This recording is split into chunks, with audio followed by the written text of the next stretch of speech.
This video is brought to you by AKSIAS. Hi friends, welcome to AKSIAS Academy. So నోటిఫికేషన్లతో సంబంధం లేకుండా corona time అని ప్రపంచం అంతా సైలెంట్గా ఉన్నా సరే భవిష్యత్తులో ఎప్పుడు నోటిఫికేషన్స్ వచ్చినా విద్యార్థులు చదువుతూ ఉండాలి. వాళ్ళకి ఎగ్జామినేషన్లో సక్సెస్ అవ్వడానికి కావాల్సినటువంటి మెటీరియల్ని మనం అందించాలనే ఉద్దేశంతో కరోనా లాక్డౌన్ టైంలో కూడా ఏకేఎస్ఐఏఎస్ అకాడమీ వాళ్ళు మీకోసం ఆన్లైన్ క్లాసెస్ని చక్కగా మీకు అన్ని రకాలుగా అందిస్తున్నారు.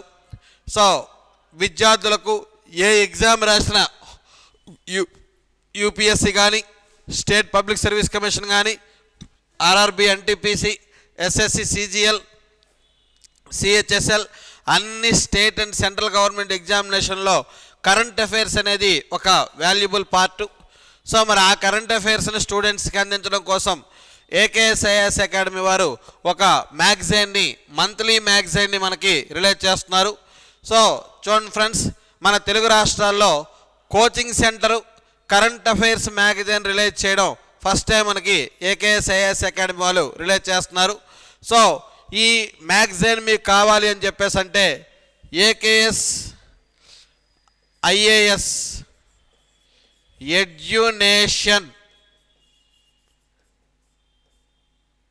యాప్ని డౌన్లోడ్ చేసుకోండి. ఏకేఎస్ఐఏఎస్ ఎడ్యునేషన్ యాప్ని డౌన్లోడ్ చేసుకోండి.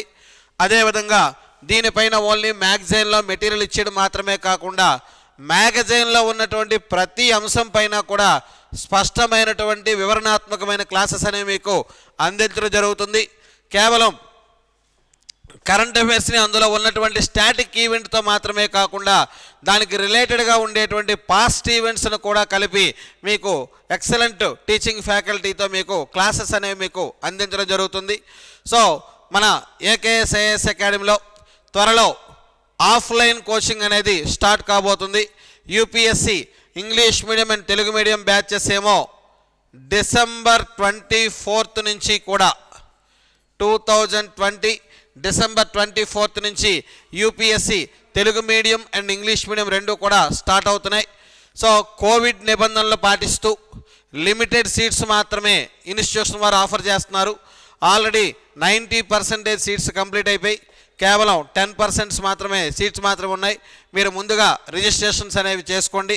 డిసెంబర్ 24 నుంచి UPSC Telugu medium and English medium classes అనేవి స్టార్ట్ అవుతాయి. అలాగే రెండు తెలుగు రాష్ట్రాల యొక్క గ్రూప్ 1, 2, 3 and 4 సో రెండు తెలుగు రాష్ట్రాల యొక్క public service commission examinations conduct చేసేటువంటి అన్ని ఎగ్జామినేషన్ కూడా కోచింగ్ అనేది 2021 జాన్యువరి 21 నుంచి 2021 జాన్ 21 నుంచి కూడా మనకి గ్రూప్స్ అనేవి సంబంధించి అటు ఏపీ గ్రూప్స్ ఇటు టీఎస్ గ్రూప్స్ రెండు కూడా జాన్ 21 నుంచి మనకి క్లాసెస్ అనేవి అవైలబుల్ అవుతున్నాయి. ఆఫ్లైన్ క్లాసెస్ స్టార్ట్ అవుతున్నాయి. కోవిడ్ రూల్స్ అనేవి పాటిస్తూ చాలా లిమిటెడ్ సీట్స్తో మాత్రమే అత్యుత్తమ కోచింగ్ని ఇచ్చేటువంటి సంస్థ ఏకేఎస్ఐఎస్ అకాడమీ. సో ఇక్కడ వందల వేల మంది స్ట్రెంత్ కాదు, ప్రభుత్వ అధికారులుగా వచ్చేటువంటి లిమిటెడ్ స్ట్రెంత్ను మాత్రమే తీసుకొని క్లాసెస్ అనేవి ఆర్గనైజ్ చేసే సంస్థ ఏకేఎస్ఐఎస్ అకాడమీ. సో కాబట్టి ఈ అవకాశం మరలా రావడం కష్టం. కాబట్టి ముందుగా మీ పేరు ఎన్రోల్ చేసుకొని మీరు తొందరగా ఈ ఏకేఎస్ఐఎస్ అకాడమీ యొక్క కోచింగ్ని సద్వినియోగం చేసుకోండి. జీవితంలో ఉన్నత ప్రభుత్వాధికారిగా మీ యొక్క కలలను సాకారం చేసుకోండి. సో మనం ఈ కరెంట్ అఫైర్స్ మ్యాగజైన్లో ఈరోజు మనం చెప్పుకోబోయేటువంటి టాపిక్ వార్తల్లో వ్యక్తులు. సో గత November and October, so October November ఈ 2 నెలల్లో మన రాష్ట్ర వ్యాప్తంగా, దేశవ్యాప్తంగా, ప్రపంచవ్యాప్తంగా వార్తల్లో నిలిచినటువంటి ముఖ్యమైనటువంటి వ్యక్తులు ఎవరు, సో వాళ్ళు ఏ పర్పస్లోని వార్తల్లో నిలవడం జరిగింది అనే విషయాన్ని ఒక్కసారి కనుక మనం ఒక్కొక్కరు కూడా పరిశీలించినట్లయితే, సో నెక్స్ట్ కాన్సెప్ట్ మనకి వార్తల్లో వ్యక్తులు.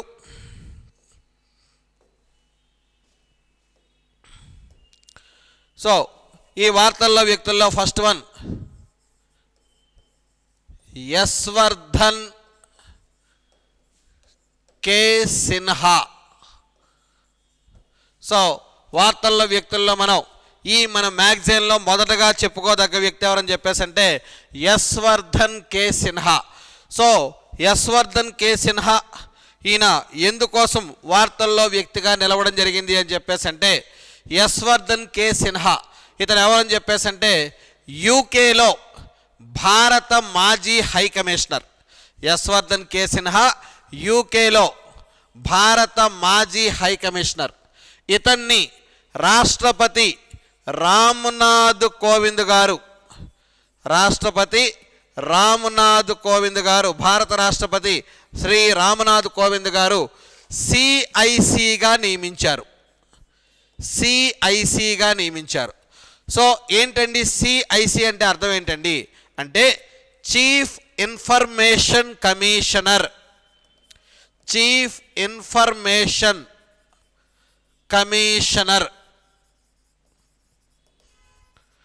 సో యశ్వర్ధన్ కె సిన్హా ఇతను యూకేలో భారత మాజీ హై కమిషనర్. ఇతన్ని రాష్ట్రపతి Shri Ramnath Kovind garu chief information commissioner. So Yashvardhan K Sinha was appointed as CIC by honourable president of India Shri Ramnath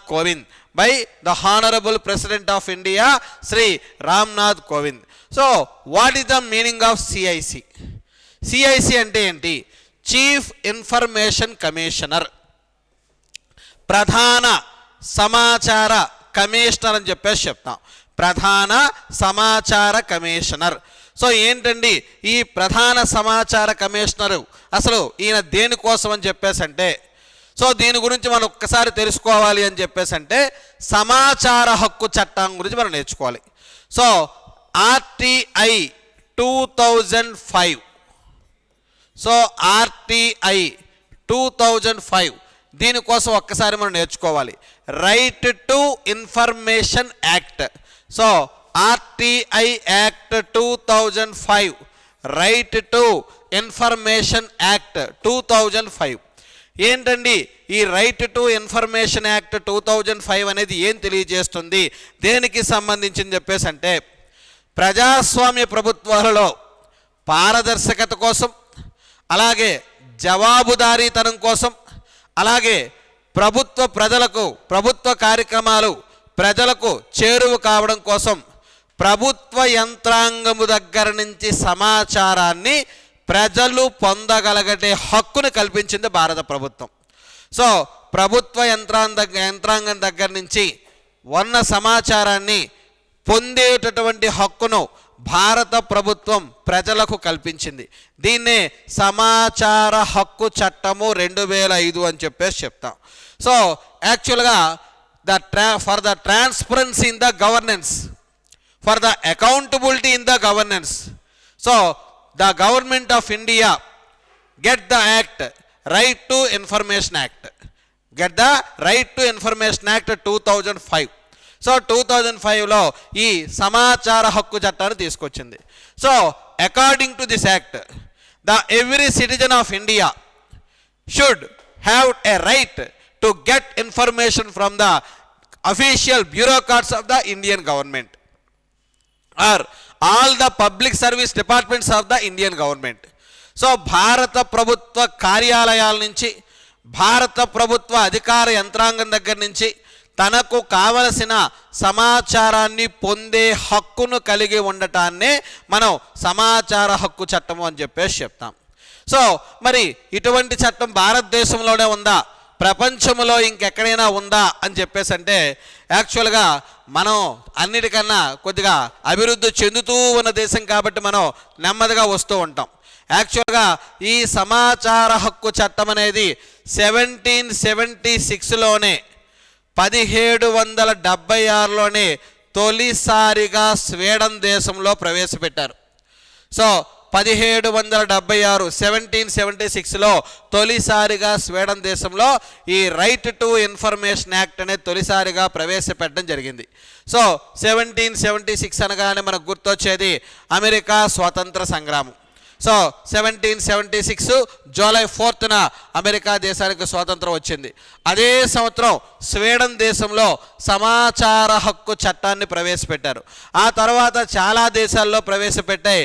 భారతదేశము ఈ సమాచార హక్కు చట్టాన్ని ప్రవేశపెట్టిన 57వ దేశం. భారతదేశం సమాచార హక్కు చట్టాన్ని ప్రవేశపెట్టినటువంటి 57వ దేశం. సో ఈ చట్టాన్ని మే 11న 2005 మే 11వ తారీఖున పార్లమెంట్, 2005 మే 11నేమో పార్లమెంటు, జూన్ 15నేమో ప్రెసిడెంట్ ఆఫ్ ఇండియా రాష్ట్రపతి. సో జూన్ 15నేమో రాష్ట్రపతి అమలు చేయడం జరిగింది. సో ఈ సమాచార హక్కు చట్టాన్ని అమలు చేసేటప్పుడు భారత రాష్ట్రపతి ఎవరు, అది కూడా బిట్టే. సమాచార హక్కు చట్టాన్ని అమలు చేసేటప్పుడు అమల్లోకి తీసుకొచ్చినప్పుడు భారత రాష్ట్రపతి ఎవరు? డాక్టర్ ఏపీజే అబ్దుల్ కలాం గారు. సో ఈ 2005 మే 11న పార్లమెంట్ ఆమోదించింది. అలాగే జూన్ 15న రాష్ట్రపతి ఆమోదించడంతో ఇది అక్టోబర్ 12 నుంచి ఇది దేశవ్యాప్తంగా అమల్లోకి వచ్చింది. ప్రస్తుతమైతే దేశవ్యాప్తంగా అమల్లోకి వచ్చిందని చెప్తాము. అప్పుడైతే జమ్మూ కాశ్మీరును తప్పించి మిగిలిన భారత భూభాగం అంతా కూడా అమల్లోకి వచ్చిందని చెప్తాం. ఎందుకంటే అప్పటికి జమ్మూ కాశ్మీర్కి ప్రత్యేకమైన రాజ్యాంగం ఆర్టికల్ 370 ఉండేది కాబట్టి అప్పటికి మనం దీని పరిధిలోకి తీసుకోలేం. సో మరి 2020లో మాట్లాడుకునేటప్పుడు ఆర్టికల్ 370ని రద్దు చేసి జమ్మూ కాశ్మీర్ని కేంద్రపాలిత ప్రాంతంగా మరి ప్రకటించారు కాబట్టి ఇప్పుడైతే మొత్తం భారతదేశం అంతటికీ కూడా ఇది వర్తిస్తుంది అని చెప్తాం. సో అప్పుడు చట్టం వచ్చినప్పుడు మాత్రము జమ్మూ కాశ్మీర్ తప్పించి మిగిలిన భారత భూభాగానికి అంతటికీ కూడా ఈ చట్టం అనేది వర్తిస్తుంది అని చెప్తాం. సో ఈ చట్టము 2005 మే 11న పార్లమెంటు, జూన్ 15న రాష్ట్రపతి అలాగే ఆమోదించడం జరిగింది. అక్టోబర్ 12 నుంచి ఇది దేశమంతటా కూడా అమల్లోకి రావడం జరిగింది. అయితే ఈ చట్టంలో 6 చాప్టర్లు ఉన్నాయి. సమాచార హక్కు చట్టంలోని 6 చాప్టర్లు ఉన్నాయి. సో ఈ సమాచార హక్కు చట్టంలోని 6 చాప్టర్లు ఉన్నాయి. అయితే ఏంటండి సమాచార హక్కు చట్టంలో 6 చాప్టర్లలో ప్రధానంగా ఇందులోని సెక్షన్ 12(6) అండ్ సెక్షన్ 12(5).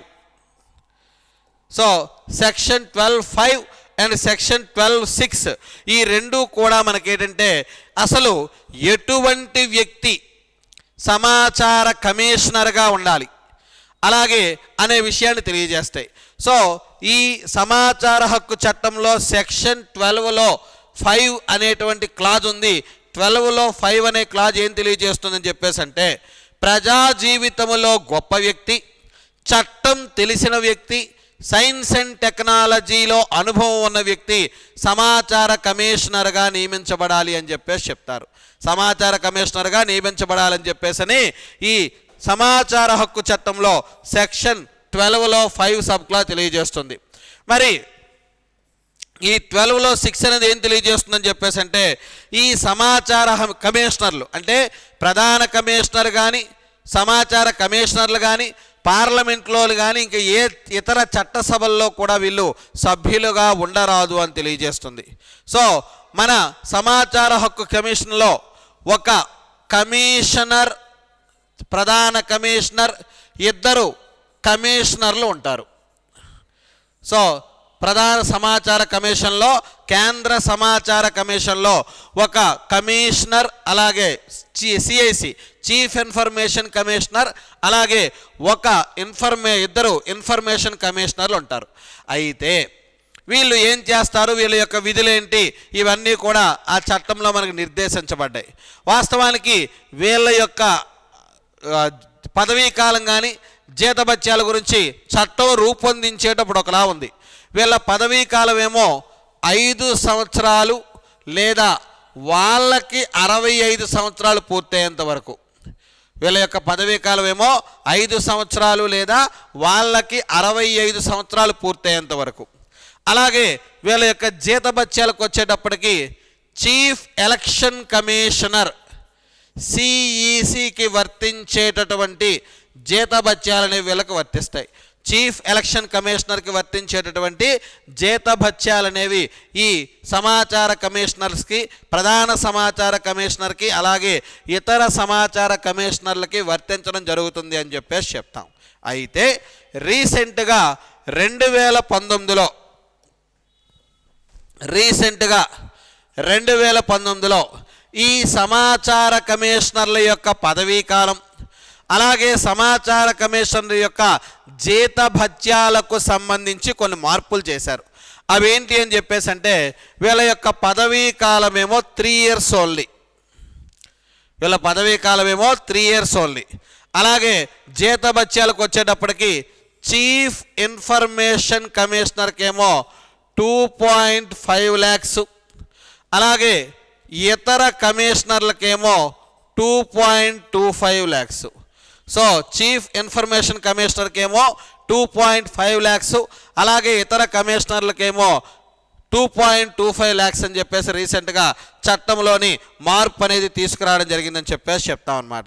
సో ఇది మనకి ఈ సమాచార హక్కు చట్టానికి సంబంధించిన సమాచార కమిషన్ గురించి. ఈ సమాచార కమిషన్కి ప్రధాన కమిషనర్గా సిఐసిగా లండన్లో భారత మాజీ హై కమిషనర్ అయినటువంటి యశ్వర్ధన్ కే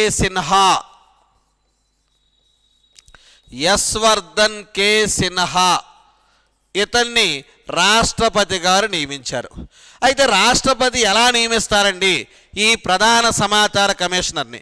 యాక్చువల్గా ఈయన 2019లో సమాచార కమిషనర్గా చేరారు.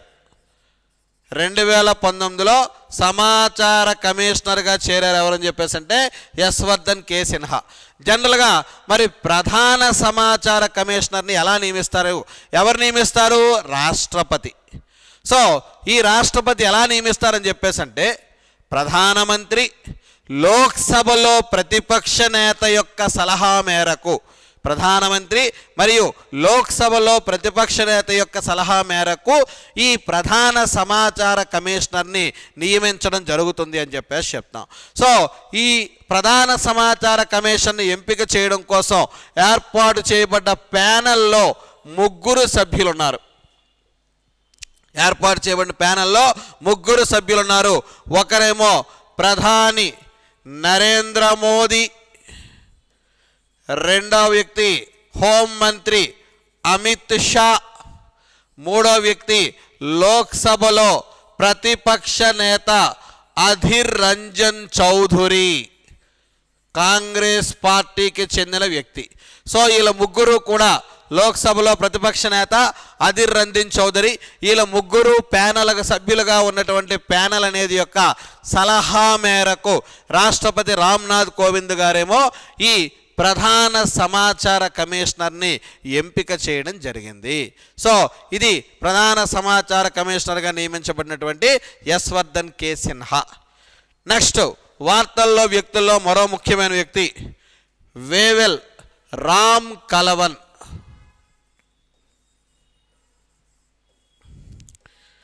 సో వేవెల్ రామ్ కలవన్ ఎందుకండి ఈయన వార్తల్లోకి వచ్చారు?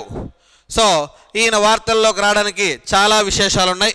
అవేంటి అని చెప్పేసి అంటే ఫస్ట్ ఆఫ్ ఆల్ ప్రధానంగా చెప్పుకోవాల్సింది సీషెల్స్ దేశానికి అధ్యక్షుడిగా ఎంపికయ్యారు. వేవెల్ రామ్ కలవన్ సీషెల్స్ దేశానికి అధ్యక్షుడిగా ఎంపికయ్యారు. సో మరి సీషెల్స్ దేశానికి అధ్యక్షుడిగా ఎంపికైతే ఏంటా ప్రత్యేకత అంటే ఇతడు భారత సంతతికి చెందిన వ్యక్తి. వేవెల్ రామ్ కలవన్ భారత సంతతికి చెందినటువంటి వ్యక్తి. ఈయన యొక్క తాత బీహార్ ప్రాంతానికి చెందినవారు. ఈయన యొక్క తాత భారతదేశంలో బీహార్ ప్రాంతానికి చెందినవారు. సో సీషెల్స్ హిందూ మహాసముద్రములోని ఒక 115 ద్వీపకల్ప దీవుల సముదాయమే సీషెల్స్. సో సీషెల్స్ అనేది హిందూ మహాసముద్రంలో 115 ద్వీపకల్ప దీవుల సముదాయమే ఈ సీషెల్స్ దేశం.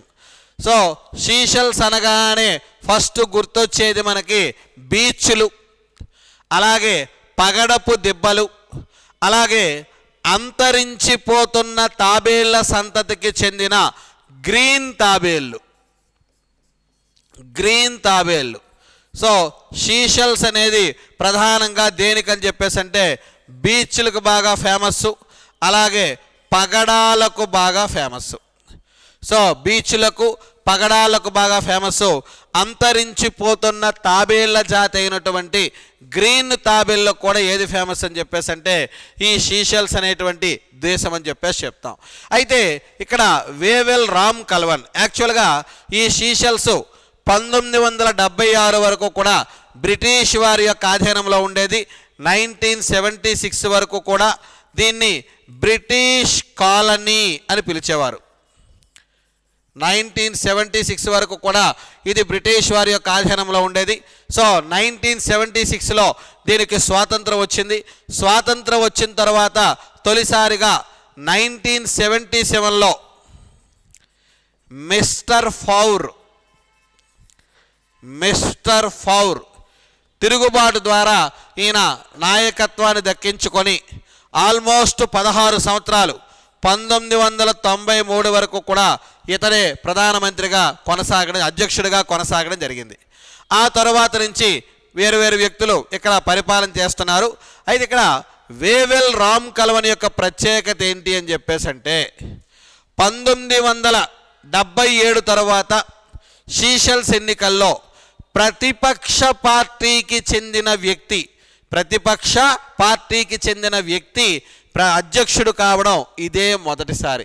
1977 తర్వాత ఈ సీషెల్స్ ఎన్నికల్లో ప్రతిపక్ష పార్టీకి చెందిన వ్యక్తి అధ్యక్షుడు కావడం ఇదే మొదటిసారి అని చెప్పేసి చెప్తాం. సో సీషెల్స్కి భారతదేశానికి చాలా దగ్గర సంబంధం, అంటే చాలా మంచి సంబంధాలు ఉన్నాయి. సీషెల్స్ దేశంలో అనేకమైనటువంటి అభివృద్ధి కార్యక్రమాలకి భారతదేశమేమో చేయూతని ఇవ్వడం జరుగుతుంది. ఇందులో ప్రధానంగా హైడ్రోలాజికల్ మ్యాప్ల నిర్మాణం, హైడ్రోలాజికల్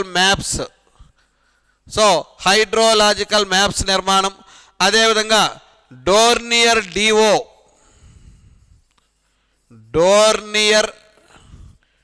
డివో విమానం.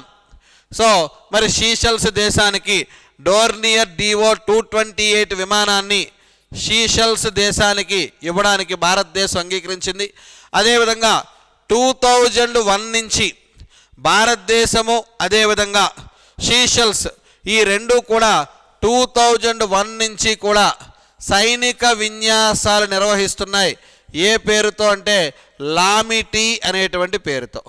సో 2001 నుంచి భారతదేశము అదేవిధంగా సీషెల్స్ రెండు కూడా సంయుక్త సైనిక విన్యాసాలు లామిటీ అనేటువంటి పేరుతో సంయుక్త సైనిక విన్యాసాలు అనేవి నిర్వహిస్తున్నాయి.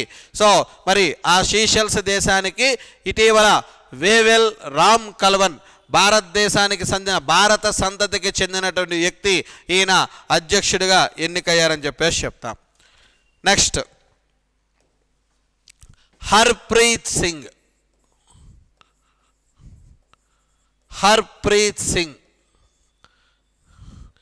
సో వార్తల్లో వ్యక్తుల్లో మనం చెప్పుకోబోయే మరో ముఖ్యమైన వ్యక్తి ఎవరని చెప్పేసి అంటే హర్ప్రీత్ సింగ్ అని చెప్పేసి చెప్తాం.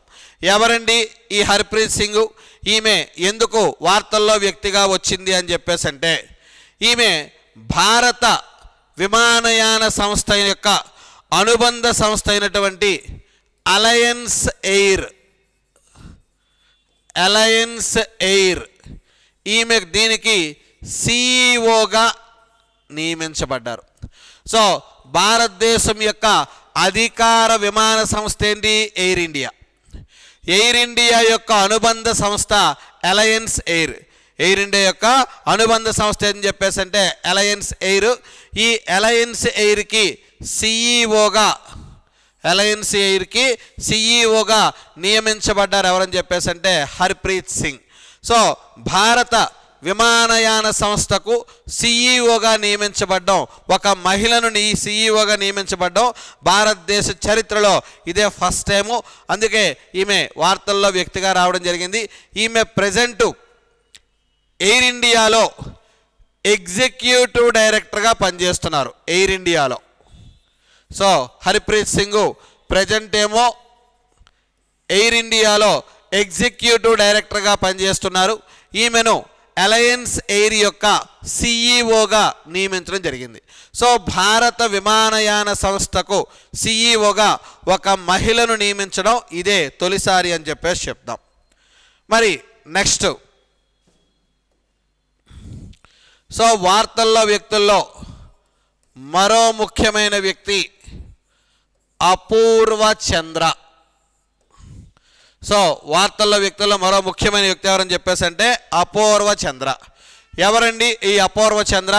ఎందుకు ఈయన వార్తల్లోకి రావడం జరిగిందని చెప్పేసి అంటే ఇటీవల అపూర్వ చంద్ర ILO పాలక మండలి అధ్యక్షుడిగా నియమించబడ్డారు.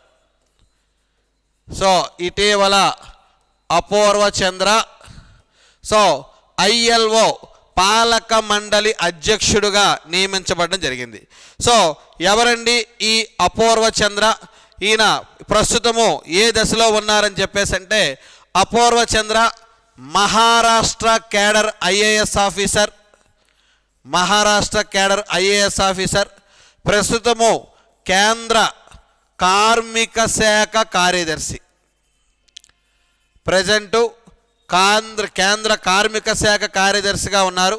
ఈయన ILO ఇంటర్నేషనల్ లేబర్ ఆర్గనైజేషన్కు పాలక మండలి అధ్యక్షుడిగా ఎంపికయ్యారు. యాక్చువల్గా భారతదేశానికి ఈ స్థానం అనేది 35 సంవత్సరాల తర్వాత దక్కింది. భారతదేశానికి స్థానం అనేది 35 సంవత్సరాల తర్వాత వచ్చింది. ఈయన 2021 జూన్ వరకు ఈ పదవిలో కంటిన్యూ అవుతారు. 2021 జూన్ వరకు అపూర్వ చంద్ర ఈ ILO పాలక మండలి యొక్క అధ్యక్షుడిగా ఈయన కొనసాగడం జరుగుతుంది. సో యాక్చువల్గా ఈ ILO యొక్క ఇంపార్టెన్స్ ఏంటి అని చెప్పేసి అంటే అసలు what is ILO? International labour organisation. దీనికి చాలా ప్రత్యేకతలు ఉన్నాయి. ఏంటి అని చెప్పేసి అంటే ఐక్యరాజ్య సమితి యొక్క అనుబంధ సంస్థల్లో అత్యంత ప్రాచీనమైన సంస్థ ఏది అని చెప్పేసి అంటే ILO. సో ILO అనేది 1919లోనే స్థాపించబడింది. 1919లోనే ఇంటర్నేషనల్ లేబర్ ఆర్గనైజేషన్ స్థాపించబడింది. యాక్చువల్గా 1914 to 1918లో మొదటి ప్రపంచ యుద్ధం తర్వాత ఏర్పడినటువంటి ప్రపంచ శాంతి సంస్థ నానాజాతి సమితి ఆధ్వర్యంలోనే ఈ ILO అనేది స్థాపించబడడం జరిగింది. అందుకే మరి నానాజాతి సమితి లేకపోయినప్పటికీ కూడా ఐక్యరాజ్య సమితి యొక్క అనుబంధ సంస్థగానే దీన్ని గుర్తించడం జరుగుతుంది. సో ILO యొక్క ప్రధాన కార్యాలయం జెనీవాలో ఉంది. సో ILOలో ప్రస్తుతము సభ్య దేశాల సంఖ్య 187. ILOలో ప్రస్తుత సభ్య దేశాల సంఖ్య ఎంత చెప్పేసి అంటే 187. సో మరి ఈ ILO యొక్క పాలక మండలి యొక్క అధ్యక్షుడిగా భారతదేశానికి చెందిన కేంద్ర కార్మిక శాఖ కార్యదర్శి అయినటువంటి అపూర్వ చంద్ర ఎంపిక కావడం జరిగింది. సో ఈ ILO యొక్క డ్యూటీస్ ఏంటి అని చెప్పేసి అంటే ప్రపంచ కార్మిక విధానాలు, బడ్జెట్టు, అజెండాల రూపకల్పన, డైరెక్టర్ జనరల్ ఎంపిక మొదలైన అన్ని విషయాల్లో కూడా ఈ పాలక మండలియే కీలక పాత్ర వహిస్తుంది. మరి అటువంటి పాలక మండలికి అధ్యక్షుడిగా భారతదేశానికి చెందిన IAS అధికారి అయినటువంటి ఈ అపూర్వ చంద్ర ఎంపిక కావడం జరిగిందని చెప్పేసి చెప్తాం. నెక్స్ట్, వార్తల్లో వ్యక్తుల్లో మరో వ్యక్తి సో మసతోషి కోషిబా. మసతోషి కోషిబా. సో మసతోషి కోషిబా ఎవరండి అని చెప్పేసి అంటే ఈయన జపాన్ దేశానికి చెందిన ప్రముఖ భౌతిక శాస్త్రవేత్త. జపాన్ దేశానికి చెందిన ప్రముఖ భౌతిక శాస్త్రవేత్త. అదేవిధంగా న్యూట్రినోస్ అనేటటువంటి అత్యంత సూక్ష్మ కణాలను కనుగొన్నారు. సో జపాన్కి చెందిన భౌతిక శాస్త్రవేత్త, ఈయన టోక్యో యూనివర్సిటీలో ప్రొఫెసర్గా, యూనివర్సిటీ ఆఫ్ టోక్యోలో ప్రొఫెసర్గా పనిచేసేవారు. రీసెంట్గా ఈయన మరణించడంతో వార్తల్లోకి రావడం జరిగింది. సో ఈయనకు న్యూట్రినోస్ యొక్క ఆవిష్కరణ కోసం చేసిన పరిశోధనల కోసం 2002లో భౌతిక శాస్త్రంలో నోబెల్ బహుమతి లభించింది. సో 2002లోనే ఫిజిక్స్లో నోబెల్ బహుమతి లభించింది. సో ఈయన చేసినటువంటి అద్భుతమైనటువంటి ఆవిష్కరణ ఏది అని చెప్పేసి అంటే న్యూట్రినోస్ కనుక్కోవడం. సో ఈ న్యూట్రినోస్ అనే కనుక్కోవడం అనేది దేనికి కారణమైందని చెప్పేసి అంటే సూర్యుడిలో జరిగేటటువంటి 2 కేంద్రక చర్యలు, ఒకటి కేంద్రక విచ్ఛిత్తి, 2 కేంద్రక సంలీనము, న్యూక్లియర్ ఫ్యూజన్, న్యూక్లియర్ ఫిజన్, కేంద్రక విచ్ఛిత్తి మరియు కేంద్రక సంలీనం అనేటువంటి 2 రకాల చర్యల్లో ఈ న్యూట్రినోస్ యొక్క విడుదల అనేది అత్యంత కీలక పాత్ర వహిస్తుంది అని చెప్తూ ఈ న్యూట్రినోస్ యొక్క విడుదల వలన సూపర్నోవాల నుంచి విడుదలయ్యేటువంటి బ్రహ్మాండమైన కాంతి అధ్యయనానికి కూడా దోహదం చేస్తుందని చెప్పిన వ్యక్తి ఈ మసతోషి కోషిబా. ఈయన జపాన్ దేశానికి చెందిన వ్యక్తి. ఇటీవల ఈయన మరణించడం జరిగింది. సో మరణించడం ద్వారా ఈయన మనం ఇటీవల వార్తల్లో వ్యక్తిగా మనం పేర్కొంటున్నాం. నెక్స్ట్ సీన్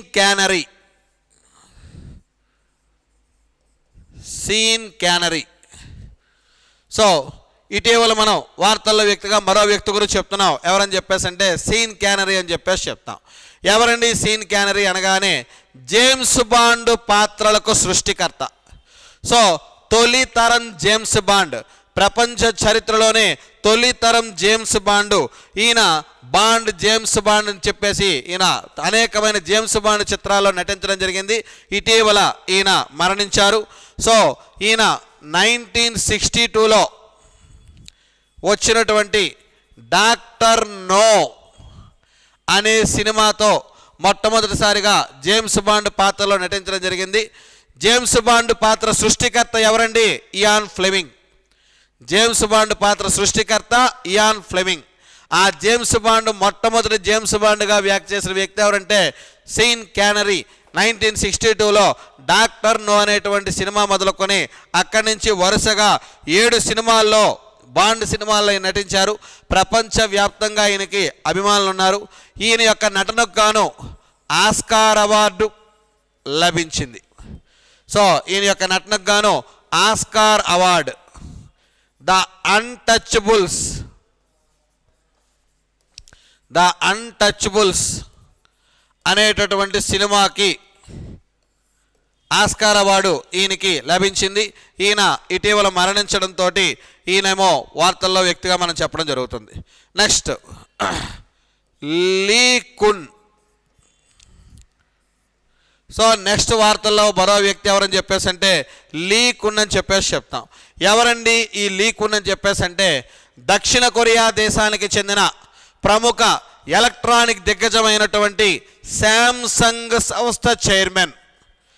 దక్షిణ కొరియా దేశానికి చెందినటువంటి ప్రముఖ ఎలక్ట్రానిక్ దిగ్గజమైనటువంటి శాంసంగ్ సంస్థ చైర్మన్ అయినటువంటి లీ కున్ ఇటీవల కాలంలో మరణించడం జరిగింది. సో మనకి శాంసంగ్ అనేది లేకుండా ఏ ఇంట్లో కూడా ఒక ఫోన్ కానీ, ఈరోజు శాంసంగ్ సంబంధించి టీవీలు, వాషింగ్ మిషన్లు, ఇతరత్ర ఎన్నున్నా సరే, రెఫ్రిజిరేటర్స్ ఎన్నున్నా సరే, మొబైల్ ప్రపంచంలో ఎక్కువగా శాసిస్తుంది మనకి ఏదని చెప్పేసి అంటే ఈ శాంసంగ్ అని చెప్పేసి చెప్తాం. ఈ శాంసంగ్ యొక్క వ్యవస్థాపకుడు మరియు చైర్మన్ అయినటువంటి లీ కున్ ఇటీవల మరణించడం జరిగింది. సో అందుకోసం ఈయన మనం వార్తల్లో వ్యక్తిగా చెప్తున్నాం.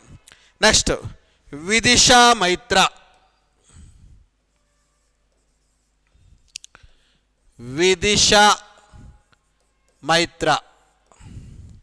సో ఎవరండి విదిషా మైత్ర?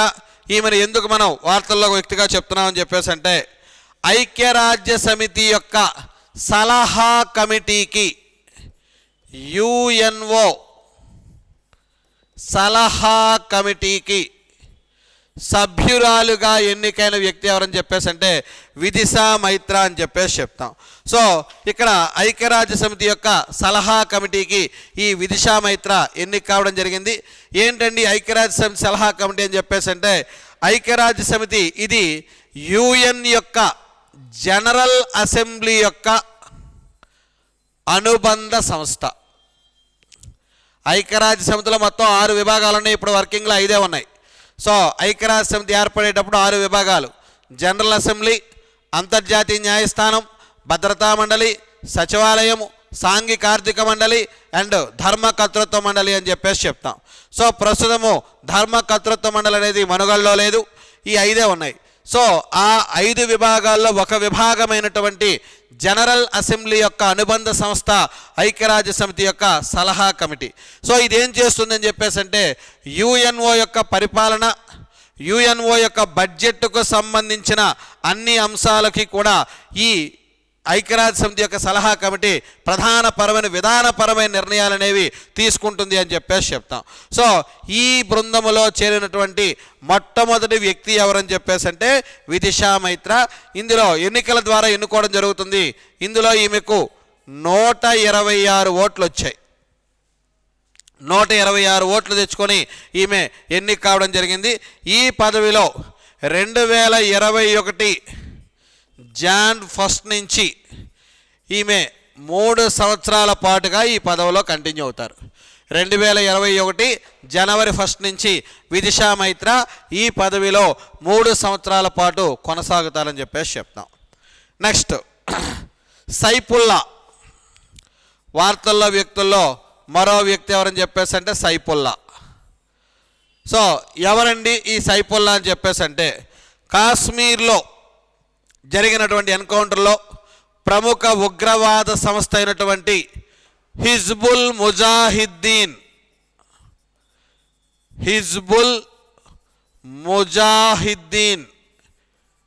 యొక్క చీఫ్ అయినటువంటి డాక్టర్ సైఫుల్లా ఇతన్ని భద్రతా దళాల యొక్క ఎదురు కాల్పుల్లో ఈయన మరణించడం జరిగింది. సో ఈయన అనేకమైనటువంటి ఉగ్రవాద దాడుల్లో ఈయన ఆ సంస్థ తరపున పార్టిసిపేట్ చేయడం జరిగింది. Next Anju B George. So వార్తల్లో వ్యక్తుల్లో మనం చెప్పుకోబోయే వ్యక్తుల్లో మరో వ్యక్తి ఎవరని చెప్పేసి అంటే అంజు బి జార్జ్ అని చెప్పేసి చెప్తాం.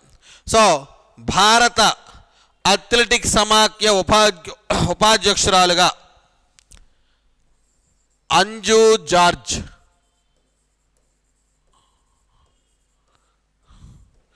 So Indian athletic federation IAF ఉపాధ్యక్షురాలుగా ఎంపికయ్యారు.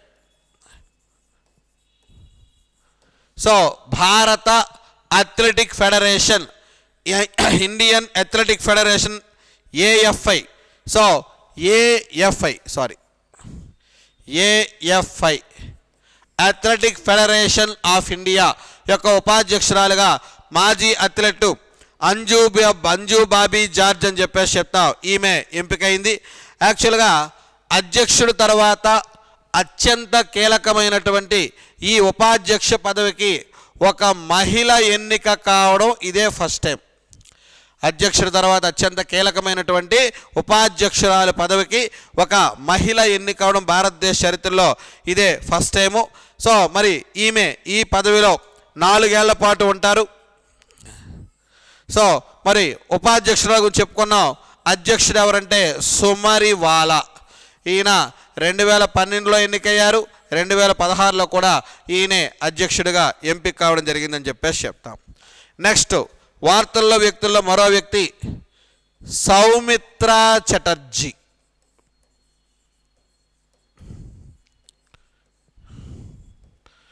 సో మనం వార్తల్లో వ్యక్తుల్లో చెప్పుకోదగ్గ వ్యక్తుల్లో మరో వ్యక్తి ఎవరని చెప్పేసి అంటే సౌమిత్రా చటర్జీ అని చెప్పేసి చెప్తున్నాం. ఎవరండి ఈ సౌమిత్రా చటర్జీ? ఎందుకు ఈయన ప్రత్యేకత అని చెప్పేసి అంటే ప్రముఖ బెంగాలీ నటుడు, అలాగే రచయిత, అలాగే దాదాసాహెబ్ ఫాల్కే అవార్డు గ్రహీత. సో ప్రముఖ బెంగాలీ నటుడు, బెంగాలీ భాషకు చెందిన నటుడు. మనకి చటర్జీ, ముఖర్జీ పేర్లన్నీ వచ్చాయంటే ఆటోమేటిక్గా బెంగాల్ దేశానికి చెందిన వాళ్ళని చెప్పేసి చెప్తాం. సో ప్రముఖ బెంగాలీ నటుడు, రచయిత, దాదాసాహెబ్ ఫాల్కే అవార్డు గ్రహీత అయినటువంటి సౌమిత్ర చటర్జీ అక్టోబర్ 6న కోవిడ్తో హాస్పిటల్లో జాయిన్ అయ్యారు. సో తర్వాత కోలుకున్నా సరే ఆ తర్వాత కొద్ది కాలానికైనా మరణించడం జరిగిందని చెప్తాం. ఆయన జనవరి 19, 1935లో కోల్కతాలో జన్మించారు. ప్రముఖ భారతీయ చలనచిత్ర దర్శకుడైనటువంటి సత్యజిత్ రే, భారతదేశం యొక్క చలనచిత్ర దిగ్గజంగా చెప్తాము ఎవరిని అంటే సత్యజిత్ రే. ఆయన యొక్క దర్శకత్వం వహించినటువంటి అనేకమైన చిత్రాల్లో విభిన్నమైనటువంటి పాత్రలు పోషించి అశేష ప్రేక్షకాదరణతో పాటుగా ప్రభుత్వంతో ఎన్నో అత్యున్నత పురస్కారాలు కూడా ఈయన అందుకోవడం జరిగింది. సో 2012లో ఈయన దాదాసాహెబ్ ఫాల్కే అవార్డుని అందుకోవడం జరిగింది. అదేవిధంగా 2 సార్లు జాతీయ అవార్డుని, ఉత్తమ నటుడిగా 2 సార్లు జాతీయ అవార్డు, అలాగే 7 సార్లు ఫిలింఫేర్ అవార్డు, 2 సార్లేమో జాతీయ అవార్డు, అలాగే 7 సార్లేమో ఫిలింఫేర్ అవార్డు అందుకున్నటువంటి అతి గొప్ప నటుడు బెంగాలీ వ్యక్తి అయినటువంటి సౌమిత్ర చటర్జీ ఇటీవల కన్నుమూయడం జరిగిందని చెప్తాం అన్నమాట. సో ఇవి మన యొక్క డిసెంబర్ ఏకేఎస్ ఐఏఎస్ అకాడమీ మ్యాగజైన్లో ఉన్నటువంటి వార్తల్లో వ్యక్తులు. సార్ చూడండి, మీకు మ్యాగజైన్ ఇవ్వడమే కాకుండా మ్యాగజైన్ మీద మీకు విశ్లేషణాత్మకమైన క్లాసెస్ కూడా ఏకేఎస్ ఐఏఎస్ అకాడమీ వాళ్ళు ప్రొవైడ్ చేస్తున్నారు. కాబట్టి త్వరలోనే ఆఫ్లైన్ కోచింగ్ డిసెంబర్ 24 నుంచి యూపీఎస్సి, 2021 జనవరి 21 నుంచి కూడా గ్రూప్ 1, గ్రూప్ 2 మొత్తం అన్ని పబ్లిక్ సర్వీస్ ఎగ్జామినేషన్స్కి క్లాసెస్ స్టార్ట్ అవుతున్నాయి. ఆల్రెడీ రిజిస్ట్రేషన్స్ ఓపెన్ అయ్యాయి. 90% సీట్లు ఫిలప్ అయ్యాయి. కోవిడ్-19 నిబంధనలు అనుసరించి ఇక్కడ క్లాసెస్ అనేవి చాలా పకడ్బందీగా అత్యున్నతమైనటువంటి ఫ్యాకల్టీతో రన్ చేయడం జరుగుతుంది. కాబట్టి నిరుద్యోగ విద్యార్థులు, ప్రభుత్వ ఉద్యోగాన్ని కలగా చేసుకునేటువంటి విద్యార్థులందరూ కూడా ఈ అవకాశాన్ని ఉపయోగించుకొని మీ కలలు సాకారం చేసుకోండి. Thank you friends. This video is brought to you by AKSIAS.